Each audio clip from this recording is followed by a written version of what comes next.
following is brought to you by Trade Vitality. You can find us at tradevitality.com. We have a free guide and lots of great information on there, so make sure to check us out. All right, this is Autumn Stepanian. I am one of the co-founders and brand evangelist for Trade Vitality, and we've got Eddie Lichstein on the line to share some perspective on why map monitoring is important today from a retailer's perspective, and maybe a couple different levels there. Eddie, how are you doing today? Good. Thanks for having me on. Yeah. Very much appreciated. To be able to speak onto map from a retailer's perspective is usually we're just asked to follow it or asked ourselves by manufacturers to adhere. We never get the chance to actually get feedback. Yeah, it seems like there might be some kind of a disconnect these days because everything's become so specialized as far as the supply chain. You have distributors that are involved that are in between the retailers and the brand, and often many other custom situations I'm sure you've come across. Many. A lot of situations, we're going to obviously start with the topic of map. We're in an era where digital is pretty much taken over in regards to how pricing is viewed online. We have standards of people going to, say, an Amazon and looking at what things cost and then coming back to the retailer. And more than ever, it's important for manufacturers to really be on the cusp of a leading digital technology to make sure that they know where their products are being sold and for how much. Because to be a low-price leader is a very easy thing, and once you find someone who is a low-price leader, it starts to cut business away from those who are trying to achieve the highest version of service and retail. If you want to service a client properly, you're going to need a lot of tools to do it, and tools aren't cheap. So it's this kind of mixed bag that retailers feel that it's the job to some extent of the manufacturer, and manufacturers feel that retailers should always be taking care of map and pricing themselves. Retailers are just kind of under the knife or viewpoint of the actual customer who comes a lot of times and says, hey, I'd like to buy it for less because I saw it at blank place. Or the other fear is that no one ever buys it from you because they're already shopping at store XYZ who has the pricing lower. Absolutely, yeah. And so from the consumer's point of view, it's all about price when you're shopping online. There's all types of engines that will allow you to compare by price, and as an online retailer, I'd imagine that is the way to get people in the door initially. But can you go into a little detail on why that can be damaging to not only the brand but the retailer as well? Yeah, I mean, everyone knows that if you're going to be the low-price leader, it's a race to the bottom continuously. That's what a lot of manufacturers see behind, again, said Amazon, that everyone just tries to go as low as possible because there's a buy box, and that buy box is what's going to get you business. But what a lot of people think that as long as I get the customer in based on price, then afterwards I can turn that customer into a loyal one who's not sensitive about price. And there's a misconception about that because the archetype of the person that you got in the door actually came to you because of your price. So if you offer nothing but price, it's very hard to change the mindset of the person that you're working with or your customer base to start to migrate over and look at your service level, your offering, the way someone may do merchandising. And I mean, this is all on commoditized products. If this was your own product, you can set the price wherever you want. If you're trying to compete against, say you make some form of table, and your table's cheaper than other tables in the market, or mattresses, or something of that nature. Bring in mind like Casper. And that will last for some amount of time, but again, you're getting people in to buy your product because of its price. So it's very difficult to scale there afterwards. In the commoditized area, it's very hard to keep finding that customer who's going to come back to you because of service. You really have to go above and beyond once you get them through the door. And that's what a lot of people think that is doable, and I'm not saying that it's not, but it's a challenge.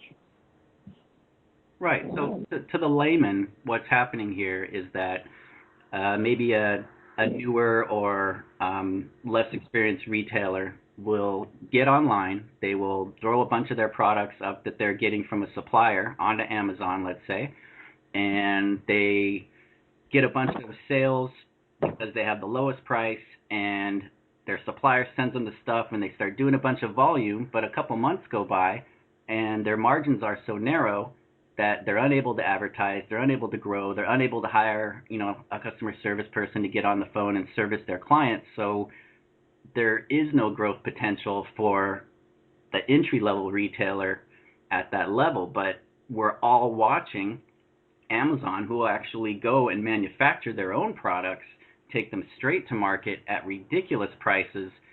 So we see the end result as consumers, but I don't think people realize that without a MAP policy, which is a minimum advertised price set by the person or the company actually that's making that product, there's no guarantee that when you get to the end of the supply chain that that retailer is going to have enough margin or enough profit to invest in their business and actually deliver more quality to the customer. Have you seen that yourself in the automotive industry or anything else? Oh, absolutely.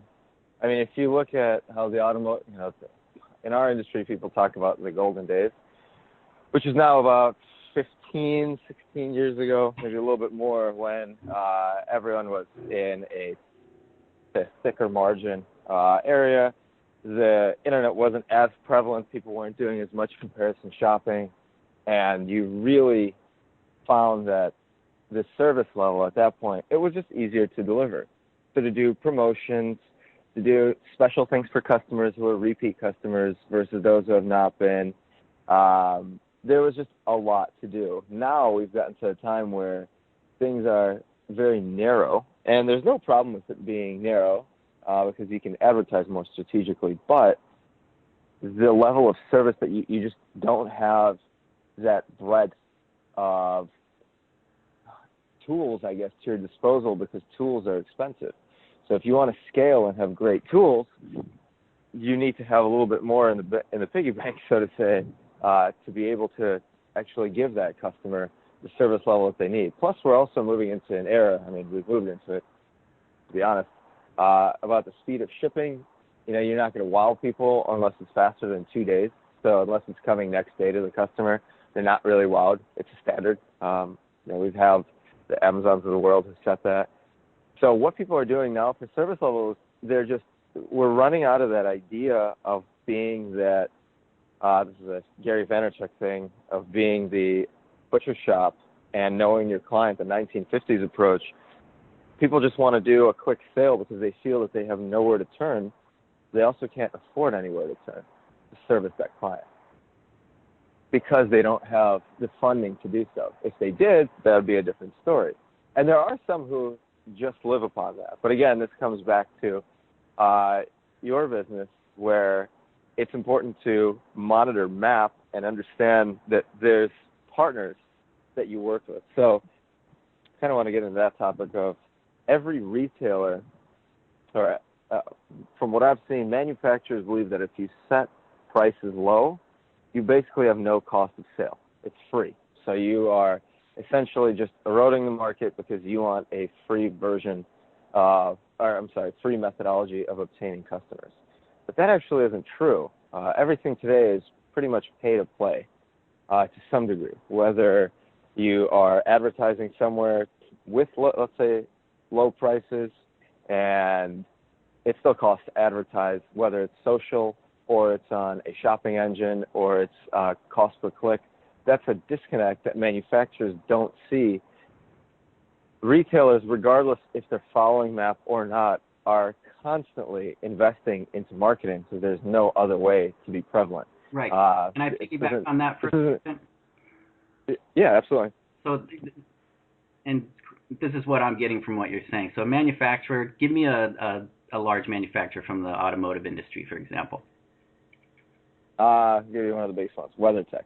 Okay, so there they are. They have their site, they have their brand. They probably get an insane amount of organic traffic, people coming to them for customer support, coming straight to the brand, and they might have that perception that that's how it is when you're out there in the world, that, oh, well, our brand is on that website, so of course that company is going to be overloaded even as a retailer.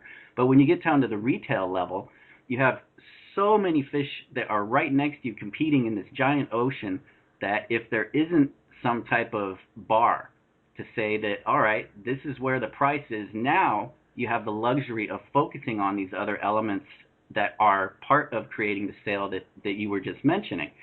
The cost of the ad to click, the cost of the promoting the item, educating your staff about the item, and actually getting that to market, the shipping involved, all of that comes into uh, potential for the retailer to want to cut down that price and just make that the way to sell the product when that's not going to be beneficial to the retailer. So go right ahead. Yeah, no, I'm 100% with you. I mean, it's everyone who have ever done consulting for or spoken with in the e-com world, every time people are just listening for that silver arrow. They're looking for just the gold. They want to do one thing. It needs to be a game changer, and they want to do it over and over because it's simple to actually gain revenue. But unfortunately, that's not the case. In the world of online retail, with how hyper-competitive it is, you need to do a lot more. Again, said if you're selling a commoditized product. So what a lot of people are coming back to doing is saying, I have the best service level. And I think that's phenomenal. I think people and other retailers should continuously work on service level, and not from just the perspective of what the customer demands, but on the flip side, try to do what the customer wants ahead of time. That's what the ability to have a set price amongst all retailers does to you. That's where you can start, as you said, to become a differentiator. Right. So what happens when a product maker or a brand or manufacturer is they have established a minimum advertised price policy, but they're not necessarily out there enforcing it? What happens at that point? So I can give you my background. So we have, our business model has always been to work with manufacturers is to create friends, right? I think that in any world, creating allies is significantly better than making enemies. For manufacturers, when they set up a MAP policy, most of the time they think it's pretty simple. I'm just going to set price to XYZ, and then everyone's going to adhere to it. And what they instantly find is there are a lot of people who are diverting the market. They are trying to continue to win based on price. So if, let's say, a manufacturer came out, they contact their top retailers, and they say, well, from now on, you need to sell at this price. The retailers agree. That leaves a lot of room for those who are kind of, I want to say, lurking in the shadows by any means. This isn't Batman. But though there are people who start to take advantage of that and are happy that the big players are gone, and they start to beat up the price of the product. And that's where you get into the issue that manufacturers don't see, is that MAP in itself is an excellent thing. However, if MAP isn't unilaterally followed by all retailers, you're always going to get diversion. You're always going to get someone who starts taking the business away, because price itself, I mean, we're in America, so we pride ourselves that we can get something cheaper. Many times all the service in the world, if the first-time customer does not know about it and sees a listing at a lower price versus this excellent top service level retailer at a higher price, that customer could be taking a chance. And he or she will try to purchase from there. Now, what a lot of manufacturers say is, well, don't focus on those customers. Those are not the customers that you more than likely want. And I don't disagree with them. However, it starts to slowly but surely, if not MAP done well, and MAP monitoring done well, and MAP enforcement done well, you start to see erosion in revenue pretty quickly, right up until the company does it right. And when they do it right, which usually takes a good amount of time because you need to contact every single every single retailer and go through the due diligence process of creating a partnership, which we'll talk about, and getting things to actual map pricing, that's when you start to see sales come back for those products. That's when you start to see the margin is improving and everyone's happy. But a lot of times manufacturers don't do that. They just set up a quick policy and they pick out the people who are doing best with their product to fix map. And that kind of leaves them exposed. This is true, yeah, and unfortunately there are a number of channels online today where I think the retailer is allowed to kind of hide behind the skirt of maybe a larger portal, you know. that there could be enough of those. So what is it about Trade Vitality in particular that you found to be helpful or unique, or does anything stand out in particular that you'd want to share with the audience as far as our process or how we go about actually helping you to have some visibility out there? Yeah, the biggest game changer for me when we had interactions with Trade Vitality is that same service level. It's the understanding. I felt that there was a retailer or someone who sat in my shoes on the other side who totally gets what we're going through and is working with it and totally gets what the manufacturer is going through and is trying to create a kind of like a symbiotic union between the two of us as an intermediary. And that's what I like most, because what you see right now with map policies is that the retailer many times is very, very different than the manufacturer. The manufacturer could be, let's say, a little bit more antiquated. And their job as a company is to manufacture an excellent product and distribute the product and know what they're doing about the product. Sometimes maybe they don't even distribute the product. They just want to just be the manufacturer. Mm-hmm. And for the retailer has to adhere to the standards and policies of today's modern day world. So there's a lot of things that are constantly changing. I mean, our business has changed from a year or 2 years ago.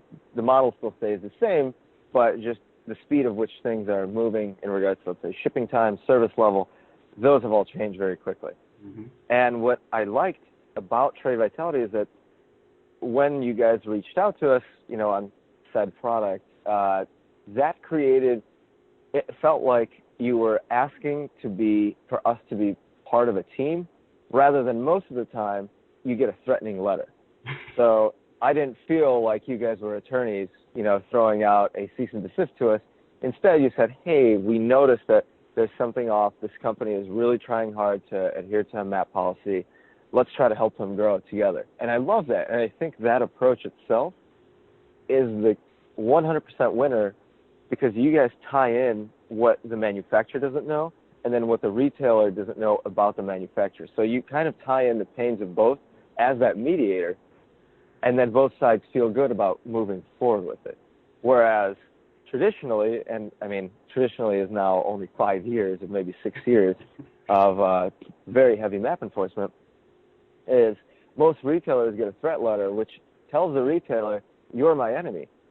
But in reality, even if the price was set low, what we talked about before, about that there's a cost of sale or that there's marketing dollar behind it, it makes, in the retailer's eyes, they don't want to support that brand anymore. Why would you? If you've been constantly advocating that brand, maybe not in the best way, but you've been putting money into it, you've been putting energy and resources to sell that product, it sounds really poor if the owner or manufacturer of that product comes to you and says, hey, I really hate you. You need to either fix everything or never sell it again, and we are enemies. So that's what I think in the long term for Trade Vitality. I mean, for retailers, it's great. It's a very nice approach. But for manufacturers, they should really start to see that the organizations that they use for map enforcement, I don't want to name any others, but there are some prevalent ones that are 3 letters long. They don't do a good job in regards to communication. It is a bot or it is a scraper that runs whatever it does and then sends a lot of times false positives. But there's no interaction on a connected level. So the retailer just feels not abandoned, but like they just aren't cared about for the actual business that they do. And then over time, those retailers will just start to turn off the marketing. So it depends on what the manufacturer wants. If the manufacturer just honestly wants them out of the door, then they need to understand that at the end of the day, that retailer will not come back to selling their product. Or if they do try to sell their product, all they're going to care about is just making money off of it, because they don't feel like they have an ally.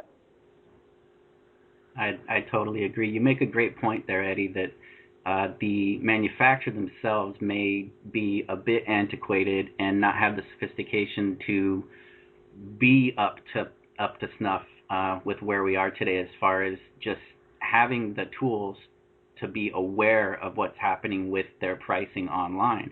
And when you hand that control over to a third party, be it Trade Vitality or anyone else for that matter, I think it's very, very important. It's probably, I'd go so far to say that it's critical to the brand's success to have a relationship there that's really people to people, that understand what the environment's like and that are capable of communicating and can really get in there and represent the brand in a fashion that's beneficial to the brand, that offers the opportunity to communicate with the people who are selling their products, the retailer. And I think there's a big disconnect these days by nature of all the increased specialization that's occurred. But, you know, let's say you have a rotor manufacturer and they make the greatest race rotors out there. They might not have the rest of their company built out to the point where they're going to have a sophisticated in-house, you know, map monitoring system, and I don't think they should. I think you can do what you do and do what you love, and maybe make some friends out there, which is, you know, we're optimistic. I think that's possible to still have relationships with people and kind of lean on one another and do a good job and benefit as a result. Yeah, I completely agree. Yeah, so that's great. One other thing I wanted to ask you about is, have you seen map policies themselves evolve over time, over these last 5-6 years? Absolutely. I mean, there are now retailers, or I keep saying retailers, manufacturers who understand if there's something going on in their market. Let's just say that there's been a change in regards to understanding at what level you can enforce and how there's a scalable solution to make that work. So in the past, manufacturers have just given a very rigid, you must follow map, 2 tries. If something happens again, we're kicking you out. And a lot of times there's a lot of data inefficiency. So there are sites that handle a large number of data. Things happen. And I mean, they could happen for an hour, 2 hours, something really short where a price changes or there's a break-in, an upload, something of that nature. Or even at the same time, manufacturers constantly change prices. Usually it seems every 6 months, you know, due to the pressures from their supply side, they raise pricing up. And let's say a retailer at that time just didn't know about making the change. I've seen firsthand that big alteration in how manufacturers work with clients, some of them, based on what you said in regards to kind of an evolutionary process. So they'll kind of take it one step at a time, and then they won't pardon issues, but as long as there's communication and they know that this company deals with a good amount of data, the little small things here and there are fully understood because they're starting to understand the business. Whereas in before, they didn't understand the business. So a manufacturer just say, you must have this price, and if you ever break this, we're no longer ever speaking to you again. So I wouldn't say that there's leniency, but there's just understanding of business practices on both sides. Absolutely, absolutely. Very well put. So thank you very much, Eddie Lichstein of Autoplicity Inc. You have any other projects going on you want to plug? Sure. So we also have our niche-based site, TH Motorsports, now in its 14th year.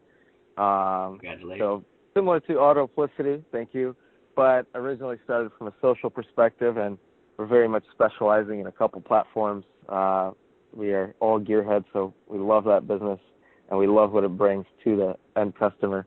And then also from the software side, I'm a co-founder of a company called Rejoiner, and it's lifecycle email marketing solution that I've kind of fallen in love with, which very much helps out to those who are looking for, the differentiation point in retail. That's your way of being a little bit different than everyone else and having different marketing, of trying to remarket to those customers, those valuable customers who already went on your site and then have left for any reason, or they are shopping with you and you want to give them a touchback post their purchase. So there's a lot going on there in regards to customer retention that I think I love, at the same time as understanding that MAP itself is going to be more prevalent over the years. So I don't think it's going away anywhere. And we need more guys and more companies like yours to come in and create partnerships and allies rather than the non-said three-letter company who creates a lot of angst in the market and creates a lot of enemies. Yeah, it's not doing anyone any favors when you get a legal speak kind of email that's threatening things, when already the relationship between the brand and the retailer is almost non-existent. So yeah, it's nice to open a dialogue about this stuff, and I appreciate your insight and your time today, Eddie. Thank you so much. My absolute pleasure. Everyone, have a great rest of your day. All right. You too. Enjoy your weekend. We'll talk soon. All right. Thank you very much for listening. We're happy to have you. Please take a look at tradevitality.com. Again, we've got a free guide on there, some email templates, and lots of useful information. Thanks for listening.